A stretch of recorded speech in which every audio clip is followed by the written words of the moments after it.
Starting out of position 11, Andrew Madecki. Alan Grice back to action today, and the Commodore starts out at 12. And Greg Hansford driving the ANZ Sierra that we normally associate with Alan Moffat. Alan Moffat has decided to give Greg a run leading up to the endurance races, and he's also our special guest commentator this afternoon. Welcome, Alan. Thank you very much, Mike. We await the start now of the 7th round of the championship. We're about 7 seconds away from the start. The flag is up. Can Johnson do it from behind this afternoon? Racing, Colin Bond gets the jump and is out quickly. Longhurst goes with him. Brock picks it up on the inside, and Seaton comes for the run as well. Bond will lead them into the first turn, and they all negotiate turn number 1. Okay, there's Brad Jones going through in the second of the mobile cars. Now through the tight corner that leads them down the first of the short straights here at Winton. Brock, the order. Second, held by Bond. Third by Glenn Seaton in the Peter Jackson car, and a brilliant start from John Bow in the number 18 Shell Sierra as they work their way up towards Penrite corner. Brocky at this stage with the run of the race. There's Bow putting pressure on Glenn Seaton already. Tony Longhurst is the next one up, Jimmy Richards.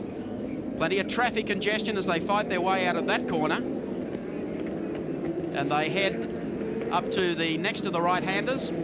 Tony Longhurst caught wide. This is really Village Grand Prix material through this part of the circuit. Yes, it is, Mike. And Brocky's got a fantastic lead already. Nothing but daylight in front of him, and he must have 15 car lengths in front of him. He's done a great job on that back straight.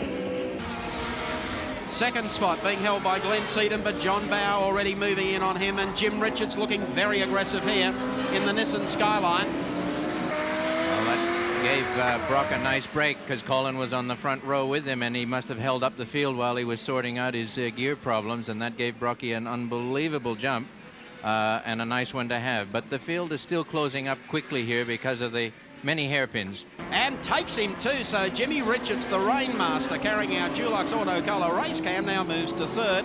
And if there has been a big mover in this pack as well, it has to be Alan Grice, who started out of position number 12. Here's Richards making a big run round the outside of Glenn Seaton. There's Jim. What a pity. Well, early laps of the race, as long as they don't get bogged in that grass, they might just... Jim's spinning his wheels like crazy. If he just keeps the momentum, he might get it going. Looks like Glenn is stuck. Here comes Skaife, I believe, down on the inside of John Bow. Moment of truth. That's George Fury. Georgie Fury. Now, he started so far back in the pack out of 10. So they're starting to really stand on the gas. Brock leads them across the straight. We'll catch it in a second, but Alan Grice is just making a charge like you couldn't believe. Fury in a second. John Bow. Grice is up to 4th. And there's the replay on our Caltex. As you can see it, the touch between Jimmy Richards and Glenn Seaton, taking them out of the racetrack area and down onto the infield. That really is a pity. Brock leads. George Fury is running in 2nd place. John Bow 3rd. Alan Grice running 4th. Very unusual race so far. Greg Hansford still powering along with them as well. He's at the tail of the leaders, and as such is in a box seat to take advantage of any other mishaps that might unfold. Skaife's got trouble going up the short chute down the back straight. Yeah, dropping back through the field, passed by Andrew Madecki and Dick Johnson, and about to be taken by Larry Perkins. But Richards goes to the pits, and there is our race leader, Peter Brock. It is now starting to pour rain here at Winton. And there's Jim, looks like having to call it a day. He's got his helmet off. He did a great job in qualifying yesterday. Nissan team were on the ball much more than the rest of us, and got their cars well up in the field. And it's a pity to see him go out today. Coming up to complete another lap, and Peter Brock continues to lead, but George Fury is getting much closer. He certainly is, Gary. And then it really is daylight back to 3rd. That's being held at this stage by Alan Grice. And he's got the wood over Tony Longhurst as Glenn Seaton. Takes the long way home. Here we go now with George Fury. Peter Brock just a trot unsteady there as he tried to just steadily get himself into that turn. And George Fury is making life unbearable. And all the time, Grice is closing on the pair of them. Yes. What a race, the 7th round. Well, George will want to get by him because with Grice proving down on them at the speed he's going, George won't want to waste too much time behind Brock now. I would say for sure that Brocky has chosen groove slicks, and as such is just getting a little bit tricky even for him to control. The top tyre engineer from Dunlop, Shigeki Takagawa, has come out here today especially for this race. I reckon he might have some homework to do when he goes home. Well, I have no doubt he'll have to at least take the sample of the water back, won't he? It'll get his shoes. Once again, we pick up on the race leader, Peter Brock, and George Fury just poking the nose of the Nissan Skyline up. Let Peter know he's there and he's ready to challenge. Yeah, I'll tell you what, they both better start worrying about Alan Grice. Well, in fact, if anything, Brock is probably slowing Fury, and that's making life easier for Alan Grice. There he is, right on their tail. That's amazing, you know. Tom Walkinshaw has decided through whatever Holden special vehicles not to go running this year. That's taken Grice just to dust the cobwebs off the Les Small car. Come to Winton after being in Japan 2 weeks ago, Charlotte last weekend, and show that a Commodore at least can stay up there and stay in touch with the boys. It's quite ironical when companies don't have enough faith in their product to support the people that are working with them, isn't Here it? goes Richards again up the inside. Alan Grice is now arriving in the Commodore. It'll only be a matter of time here as well, Mike. Gricey's got a nice grip on... Just another annoying statistic coming to hand. This is the first non-Ford Sierra to lead a race since Oran Park, Jim Richards' BMW, 1987. Gee, that's incredible, man. Well, there's one thing about this business, Mike. You got to be in it to win it, that's for sure. Yes. Very hard to sit on the drawing board or sit in the boardroom. It doesn't quite work that way. Well, the number of letters that we've had from 7 viewers across Australia since this series began saying, we heard all the kerfuffle, Holden was coming back, it'll be terrific to see them take on the Sierras, and there's been dead quiet. No one has said anything. If someone had said we're not racing to a Bathurst or whatever, I think Holden supporters would have felt that they at least knew what was happening. Peter Brock comes into the pits for a quick stop, and Alan, you might be right about the decision on tyre. I'm absolutely certain that even though they look like rain tyres, that they were groove slicks. Yeah, Peter's pretty keen on running his softer qualifier with a couple of slots in it, which just works as intermediate, but obviously there is no dry line out there. And the full wet's going on now. And Well, I guess they've been praying for rain in the Albury-Wodonga area, Talmalmo. Trust a farmer to come good. it's nice to see George out in front. It's nice to see a Nissan out in front. Brock, I think, has moved to 13th, having rejoined the field. Dick Johnson, who started, I believe, out of 8 today, or ninth, I should say, has gone back to 10th. It's almost inconceivable. Can one put the wheels falling off the DJ show strictly down to tyres on 2 cars today, you believe? Well, a bit more than that, Mike. It's a very fine balance at the best of times, and even if you're winning, only the team managers and really the drivers themselves are really totally aware of what kind of an advantage they have. And they could have been poised there quite precariously in a position that wasn't as strong as everyone had made out. They have got a very good act. They've worked very hard, and full credit to Dick Johnson and his team manager Neil Lowe and their total team for always being super organized and on top of all those little problems. But it only takes a little problem to knock you off the perch, and I think that's what they suffered here this weekend. So Mark Skaife moving up to about 5th, and by my recollection 4th, and that must put Greg Hansford up fairly close behind him. Behind Mark, we've got Andrew Madecki. Yep. Then followed by Brad Jones in position 6. Next one after that, I think, would be John Bowe, followed by Larry Perkins, then Gary Rogers, then Dick Johnson, and then a very lengthy gap, I think, back to Peter Brock. Well, there's Longhurst now starting to dial in right behind Alan Grice. I think Grice could be at the stage where the track is dry enough that with the weight of the Commodore, he could have spent his tires and actually be struggling a little bit at this stage.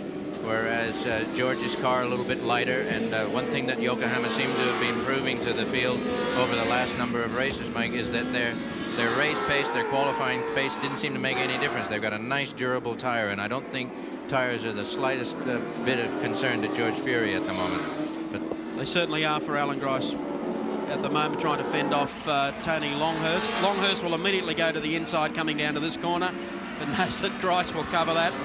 You can expect Grice to do a bit of defensive driving here, I would suspect.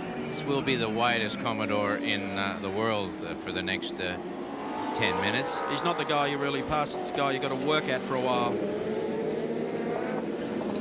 You know, that's fair, and all fair in love and war. He's not being lapped. Tony has to fight his way back. This is not dirty driving. Grice, he's only doing what he should be doing. If he was being lapped, the gentlemanly, the sportsman-like thing to do is to pull over. But this is a dice for a position, and as such, Alan Grice is quite entitled to take the inside line on every corner he can, and Tony has to slingshot himself back, and he may just be lining himself up here carefully, approach to the back straight, and he'll come out a little bit earlier than I would have expected, but it's not a very long straight, and here they are under brakes now. Gracie's not having anything to do with it. Could be a touch here, and he's made it. He's got a whoop. Yes, he said, you want to do that? We'll have a bit of that. That's back the other way. Thanks, pal. Absolutely almost legend Grace. That's standard Grace procedure. As such, giving no quarter, probably a little bit uncalled for. Tony did get the better of him under brakes there, but he's not going to get out of that mud puddle. Well, Tony wants a hand to get out, but I think he's going to need Mike Nelson. He's had it now, mate. The only thing he's going to be warming up would be the tadpoles. Let's have a look at this. He's going to bang some door handles here today. Well, there, Tony's gone in, giving him a tap there. I could probably take my words back. Tony's initial bump there got Gracie's hair up, and it was tit for tat. And of course, the Commodore came off better. Sierra second best, but no prizes for.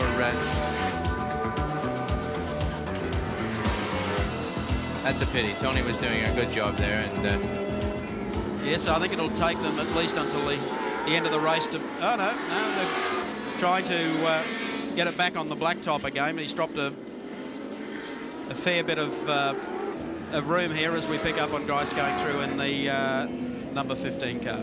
George, of course, will have picked that up in his rearview mirror. Being a good rally driver, he sees both forwards and backwards simultaneously, and that'll have given his confidence a nice little boost. He'll just know that that'll make it all that harder for Gracie to get back up close to him. What could have been, though, now you've got Tony sprinting away again, but behind him still is Alan Grice, so it's cost him almost a lap. He's in 16th place now, Longhurst. I think you'll find that unless we get a drop of rain and start to keep that track damp, Mark Skaife is going to be the man to arrive and make life difficult for Alan. Well, you remember at Perth, Mike, everything looked rosy for the leader up towards the three-quarter mark, and then all of a sudden those tires were just too hot, and they had to change to dry tires. We've still got a fair way to go in the 7th round of the Australian Touring Car Championship from Winton. Don't forget the grand final of the series comes to Sydney's Oran Park Raceway on Sunday, the 9th of July. Promised to be a huge day out there at Oran Park, so make your plans to be out there. And if you can't, make sure you join us on 7 and, of course, the Prime Network across Australia. Well, gee, Mark Skaife's done a great job for Nissan since they cranked up the 3rd car. This is a kid with a ton of talent. Don't see him in any hot spots. I guess it was a wise move by Freddie Gibson to come here with numbers today. He's lost Jim, but he's got George leading the race and Mark making a bold move for 3rd. And for the first time today, the sky is actually cleared, so we may well see a run for the pits by some of the competitors. Pretty soon, I would say. Behind Peter Brock, he's also got Larry Perkins, Gary Rogers up ahead of him. He's got John Lusty behind him. It's interesting how many Commodores, in fact, are making a show here today, Mike. Larry Perkins doing a good, steady job. He didn't have a happy run in qualifying, along with a lot of us yesterday, and may not have his best foot forward, but he's certainly showing that a Commodore is not out of this competition altogether. But it's quite amazing to see car 17 with cars in front of it. If there was betting on the tab today, they'd be calling, swabbing them. I tell you what, there's the Lusty brothers. Commodore is now starting to close on Johnson's car. As we show, of course, Greg Hansford in car number 9, running strongly there. And our race leader, of course, George Fury in car number 3, coming up to put a lap on, I believe.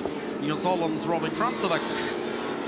Didn't see much of Robbie. Hasn't had the best of luck since he came to campaign in the Whittaker car, but George takes it down on the inside, and he's through. I'm just watching his movement with the steering wheel there. I can picture exactly what he's doing and how much tension he's got. He's not taking any chances through these tight corners, so it must be still a little bit slippery. You can see when they generally hold it, that little bit of a wiggle, he's just coaxing it. People think he's out of control. That's absolutely organized. He's doing that on purpose to whip the front tires around a little bit, and he'll control the rear of the car from fishtailing by the amount of throttle he puts on the gas pedal. Tony Longhurst to the pits. And a tyre change being effected on that car. Slick tyres going on. Maybe a cursory check to make sure no other debris is under the car. How long's George Fury going to stay out there before he comes in for a change? That's the question. That'll have Fred Gibson wearing through a few moments of tension. Well, they're on radio control, and you can be sure that if Freddie can't stand the tension, he's already asked George, how do you feel? And with the lead they've got, they should be able to come in if they need to, put 4 tires on in about 25 seconds. And that may not hurt him. And he has got a reasonable lead. I've got the clock on now to see what the gap is back to Alan Grice. He certainly couldn't duck in and out and maintain the lead, but he might recover his speed. He's 11.4 seconds in front as Andrew Madecki leaves the pits, with Yokohama slicks on the car now. I'd suspect that the plot with George would be to try, and as long as he felt he wasn't being disadvantaged, if he didn't see Gricey sneaking up on him, he'd like to stay out there as long as he can. Talking about sneaking up, Alan, we've now got just 1.2 seconds per 12. You can see it. There it is, Mark Skaife right behind Alan Grice. This is the scrap for second and third. And Skaife really now delicately balancing potentially his best ever run in a touring car amongst the big lads. Well, he won't be unaware of that factor, and he'll certainly want to come home with a place under his belt here today. Fred Gibson has given this young fellow a start, which very few young fellows get, and he hasn't hardly put a foot wrong any time he's been in a Nissan, and looks like having a great career in front of him. Alan Grice now past the Toyota. George. Gap from Mark Skaife back to the Shell car is about 8 seconds. That was Dick Johnson. Well, there's one thing certain, that if the Skyline has to come in, I doubt whether Gricey could hold on either. So it'll just be a little bit of cat and mouse here. George may not feel as comfortable as he wants to be, but as long as he can maintain his existing gap on Grice, I doubt very much that he would be inclined to come in. And there's still the possibility that it'll start raining again, and then of course you got to go through the whole exercise again. Andrew Madecki dropped 4 spots on that tyre change, came back out on the track in 8th place. I'm working on the assumption that Alan is wearing an intermediate or a wet tyre. I missed the start of the race, so I believe he's still on wets. Yeah.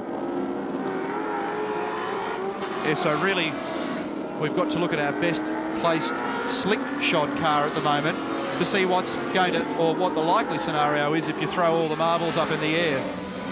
Well, that's Peter Brock. Well, Dick Johnson also had a very good stop and is back out there. But obviously the way his car was handling, not likely to be the threat that Peter is. George Fury continues to lead. Alan Grice on screen, 2nd spot, pursued by Mark Skaife, 3rd. Peter Brock in 4th. 5th place held by Brad Jones. Notice Mark's diving out for a little bit of moisture here and there, trying to keep those tyres cool. Grice is using every available centimetre, threading their way now through some traffic. That's going to give Mark even more of an advantage, so he can get right up onto the bumper bar of the Holden. He ducks wide, uses all of the road underneath the Matt Wacker Commodore. He's got a nice position there, but I don't believe that he has got the horsepower to pull out of the slipstream that Tony Longhurst had with the Sierra. He can shadow Gricey, and certainly he won't want to make one bit of a mistake. Grice's car put its power down well as Larry Perkins takes his gloves off, and George Fury comes to the pits. Fred Gibson, team manager, at the front. Slick tyres going on. Grice has gone to the lead. Skaife in 2nd place now. As long as they have a good stop, it'll only be a 15-second or so deficit. Meanwhile, Dick Johnson's fought his way into the battle between Skaife and Alan Grice. As Fury leaves, a pretty good stop from the Nissan team. And look at this scrap on here at the moment.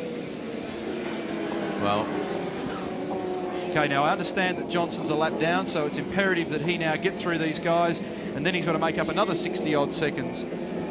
So it's still only Skaife and Grice scrapping for the lead. Well, good management at this stage would be to leave Mark Skaife right there and shadow Grice as long as he can, and let George get back through the field and try and regain his position. There are only 6 cars on the front running lap at the moment, and we ought to give a plug to the little Aussie battler, Gary Wilmington, in a Commodore. He is, in fact, running in 6th place at the moment. Well, that's very credible. Yeah. Very credible. Dick Johnson unwinding a lap on race leader Alan Grice. And will pick up a lot more ground when Grice comes in for tyres, which he's going to have to do before long. Look at this, Mark Skaife on the inside. Puts him in a difficult position as he gets to the sweeper.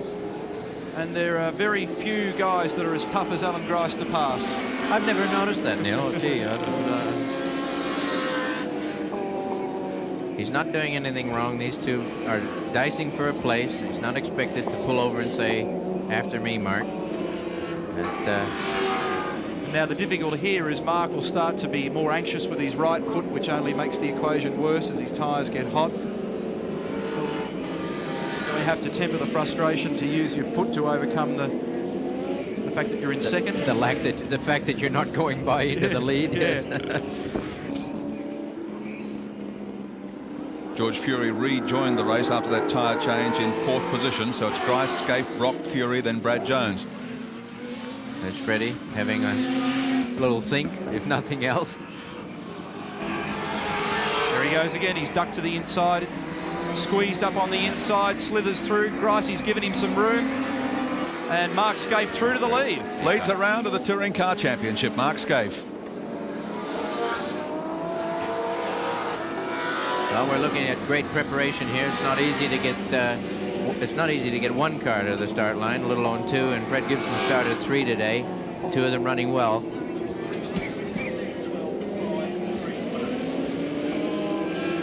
We've had 45 minutes of racing, 15 minutes to go in this 7th round of the Australian Touring Car Championship. Mark Skaife, the race leader. Dick Johnson, the series leader, still back in the pack in 6th position at the present time.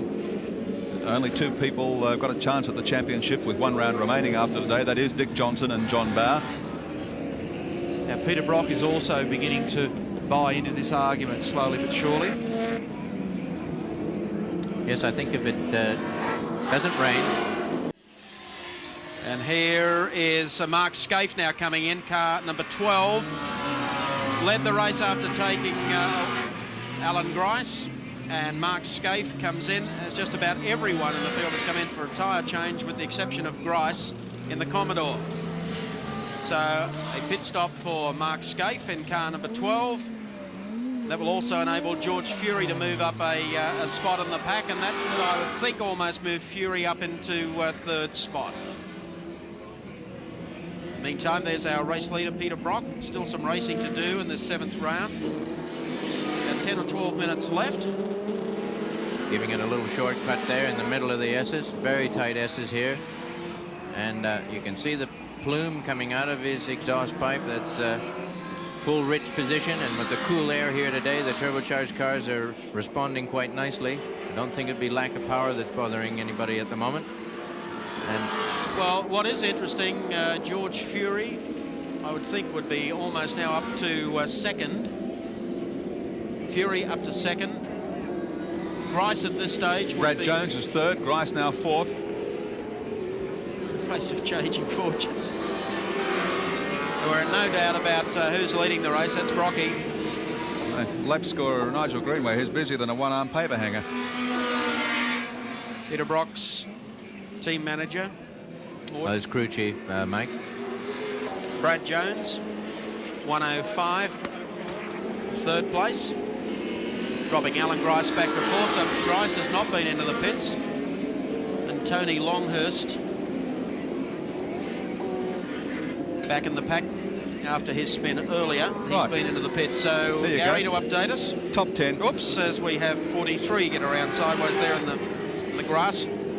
He's lost it coming out of that turn. That's Clive Smith in Nissan. Yeah, top 10. Peter Brock is the leader. George Fury 2nd. Brad Jones 3rd. Alan Grice in 4th. Mark Skaife is 5th.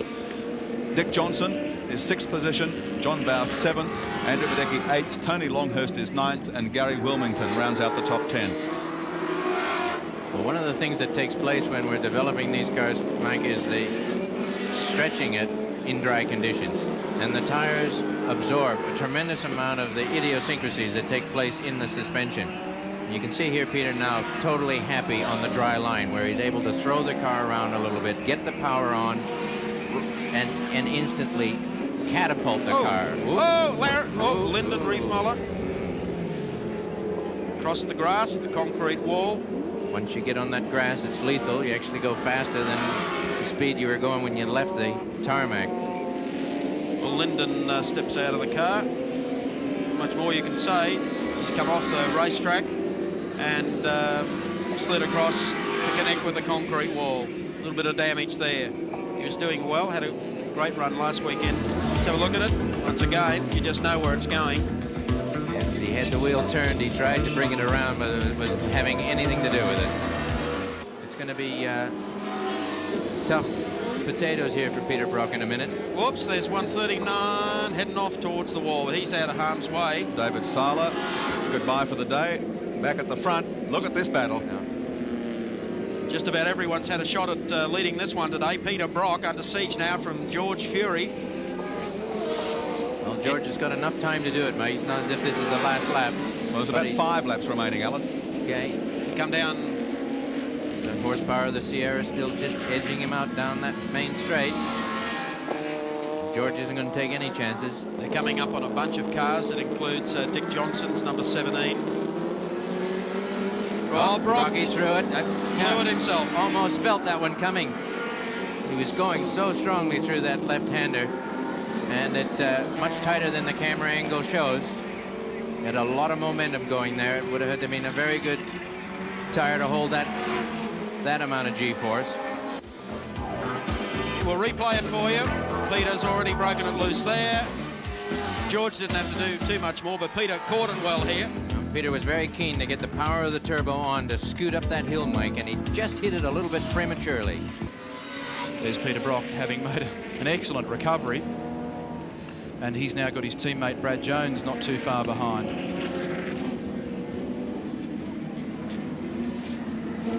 Oh, no, he hasn't. He did have his teammate Brad Jones not too far behind. Brad's gone for the infield area. He's had a slide off.